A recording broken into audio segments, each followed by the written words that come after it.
لم يلبسوا إيمانا بظلم أولئك لهم الأمن وهم مهتدون. صدق الله العظيم. عن أبي قرصافة رضي الله عنه قال قال رسول الله صلى الله عليه وسلم يا أيها الناس هاجروا فتمسكوا بالإسلام فإن الهجرة لا تنتقل ما دام الجهاد أو كما قال على نبينا عليه الصلاة والسلام.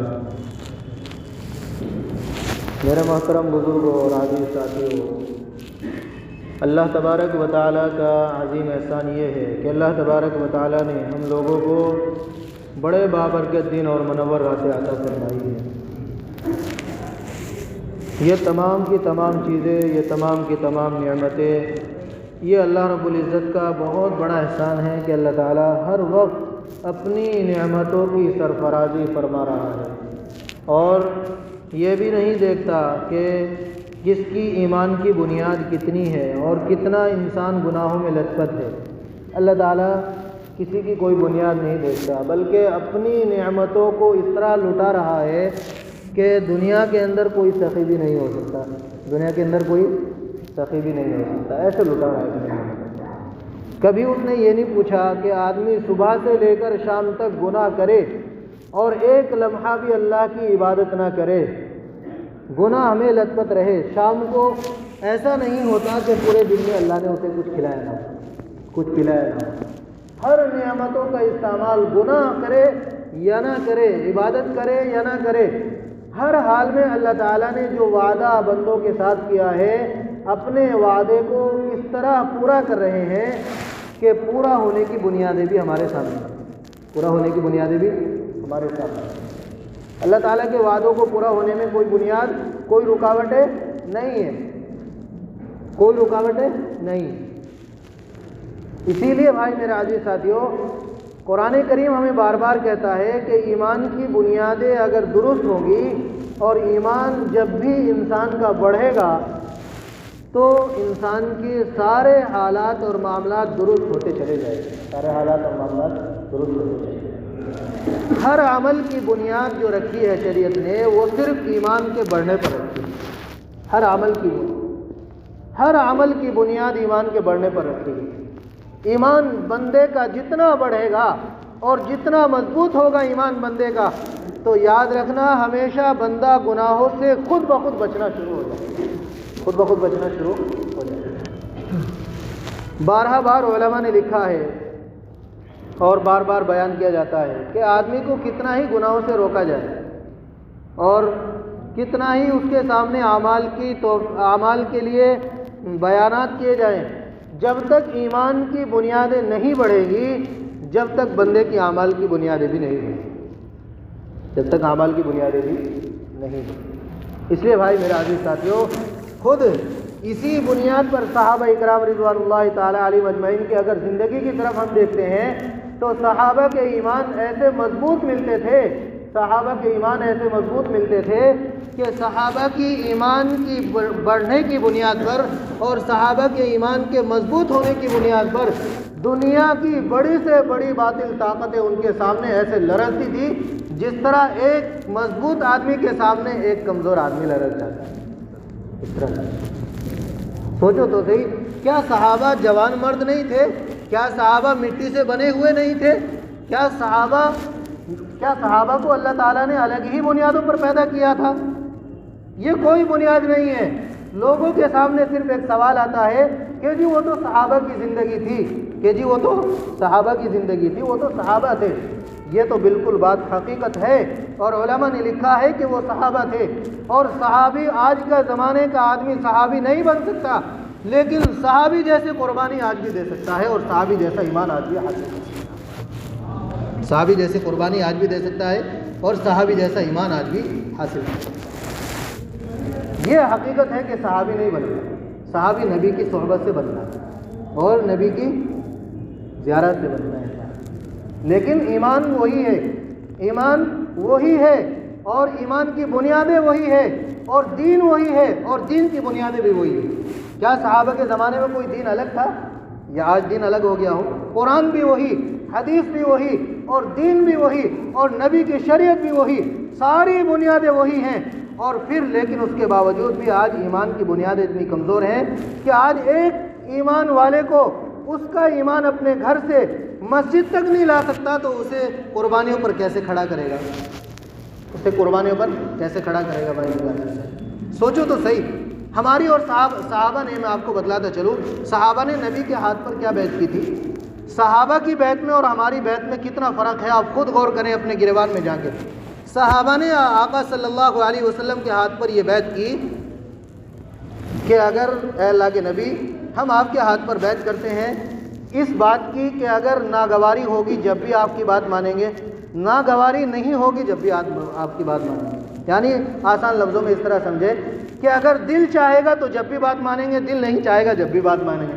دل چاہے گا جب بھی شریعت پر عمل کریں گے اور دل نہیں چاہے گا جب بھی شریعت پر عمل کریں گے. دل نہیں چاہے گا جب بھی شریعت پر عمل کریں گے. یہ آقا اور صحابہ کے بیچ میں کیا تھا، ایک معاہدہ. اور آقا صلی اللہ علیہ وسلم کے ہاتھ پر صحابہ نے یہ بیعت کی. لیکن ہماری اور صحابہ کی بیعت میں فرق کیا ہے؟ ہماری اور صحابہ کی بیعت میں فرق یہ ہے کہ ہم نے بھی بیعت وہی کی ہے، لیکن ہماری بیعت میں اور صحابہ کی بیعت میں فرق ہو گیا. ہم یہ چاہتے ہیں اگر دل چاہتا ہے تو نماز پڑھ لیتے ہیں، دل نہیں چاہتا اور ناگواری ہوتی ہے تو نماز بالکل چھوڑ دو. یہ ہماری اور صحابہ کی بیعت ہے. دل چاہتا ہے اعمال کر لیتے ہیں، دل نہیں چاہتا تو اعمال کو چھوڑ دیتے ہیں. دل چاہتا ہے قرآن پڑھ لیتے ہیں اور دل نہیں چاہتا ناگواری ہوئی تو فوراً قرآن کو چھوڑ دو. یہ میری اور آپ کی اور صحابہ کی بیعت میں فرق ہو. تو بھائی میرے عزیز ساتھیوں بتاؤ تو صحیح، جب میرے اور آپ کے صحابہ کی بیعت میں فرق ہو گیا تو جنت کی بنیادیں کیسے درست ہوگی؟ جنت کی بنیادیں کیسے درست ہوگی؟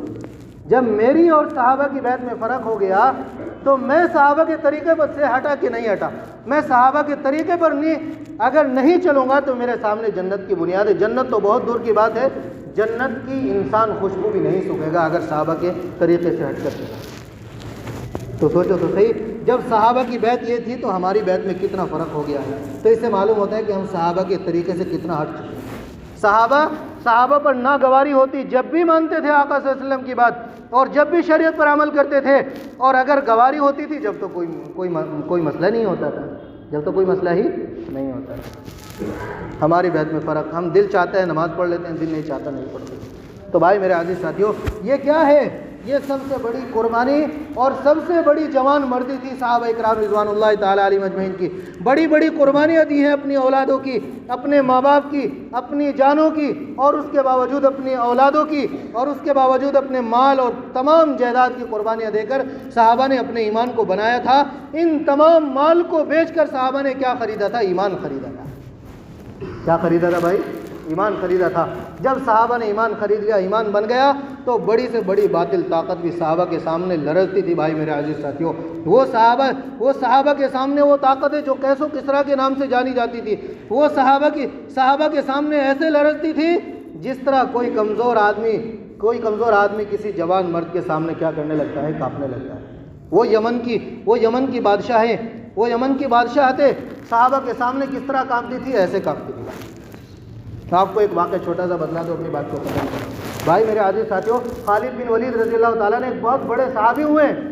خالد بن ولید کا سب نام جانتے ہیں. ایسے صحابی ہوئے ہیں خالد بن ولید کہ ایمان لانے سے پہلے جتنی جنگیں لڑی کسی جنگ میں کیا نہیں ہوئی؟ شکست نہیں ہوئی. پھر ایمان لانے کے بعد جتنی جنگیں لڑی ان میں بھی کوئی شکست نہیں ہوئی. ایسے صحابی ہوئے. ایک مرتبہ مشورہ ہونے لگا، مختصر سا واقعہ. ایک مرتبہ مشورہ ہونے لگا کہ بھائی یہ فلاں جنگ سامنے آ رہی ہے، فلاں غزوہ میں جانا ہے، تو اتنے کافروں کے سامنے کتنے مسلمانوں کو کیا کیا جائے؟ طے کیا جائے کتنے لوگ جائیں گے فلاں جنگ میں، کتنے لوگ جائیں گے. مشورہ ہو رہا تھا. سب لوگ الگ الگ اپنی رائے دے رہے تھے. کسی نے 70 کی رائے دی، کسی نے 40 کی رائے دی، کسی نے کتنی رائے دی.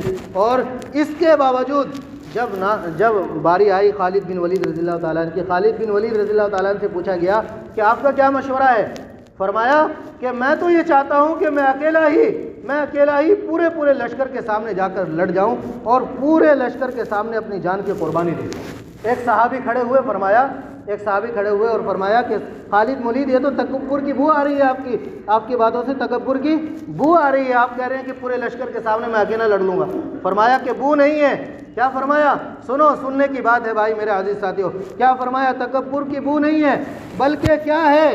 بلکہ یہ وہ چیز ہے کہ میری مثال تو اس طرح پرندے کی طرح ہے، اس باز پرندے کی طرح ہے کہ جو مثالی اور مثال بن کر لوگوں کے سامنے اپنی مثالوں کو پیش کرتا ہے، اور کافر کی مثال اس شخص کی طرح ہے جو پرندہ جال میں پھنسا ہوا ہو، اور جب پرندہ جال میں پھنس جاتا ہے تو کسی بد کا نہیں رہتا ہے، اور اگر چڑیا جال میں پھنسی ہوئی ہے تو بتاؤ باز کے سامنے کیا ہے بھائی میرے عزیز ساتھیو۔ پھر دوسرا جواب فرمایا کہ کافر مردے کی طرح ہے، کافر مرا ہوا ہے، اور ایک مسلمان ایمان والا زندے کی طرح ہے اور زندہ ہے، اور 70 اور 40 کافروں کو سامنے رکھ کر ایک ایمان والے اور زندہ کے سامنے رکھ کر کیا مردے کیا ایک آدمی کو کیا کر سکیں گے مردے؟ بھائی ایک مرا ہوا آدمی 70 مردوں کو ایک جگہ لا کر ڈال دو اور ایک زندہ آدمی کا کیا بگاڑ سکتے ہیں مردے؟ ایک زندہ آدمی کا کیا بگاڑ سکتے ہیں؟ تو بھائی میرے عزیز ساتھیوں، اتنے دلیرانہ جواب تھے صحابہ اکرام رضوان اللہ تعالیٰ علیہ اجمعین کی، وہ جوان مردی تھی صحابہ کی، وہ قربانیاں تھیں ان کی جانوں کی بھائی میرے عزیز ساتھیوں۔ اس لیے ہمیں بھی اپنی جانوں کی قربانیاں آقا صلی اللہ علیہ وسلم کی شریعت کی بنیاد پر اللہ تعالیٰ کے راستے میں پیش کرنی ہے، اور ہر بنیاد پر اپنی بنیادوں کو درست رکھنے کے لیے ہم نے اپنی جانوں کی قربانیاں دینی ہی پڑے گی جب بات بنے گی بھائی میرے عزیز ساتھیوں۔ اس لیے ہمیں ہر بنیاد پر اپنی قربانیاں دینی ہے اور اپنی قربانیوں کو اللہ تعالیٰ کے سامنے پیش کرنا ہے اور قبول کرانا ہے۔ اللہ تعالیٰ مجھے اور آپ کو کہنے سے زیادہ عمل کرنے کی توفیق عطا فرمائے۔ سنتیں پڑھ لیں جنہوں نے نہیں پڑھی وہ، اور جنہوں نے پڑھ لی وہ درست۔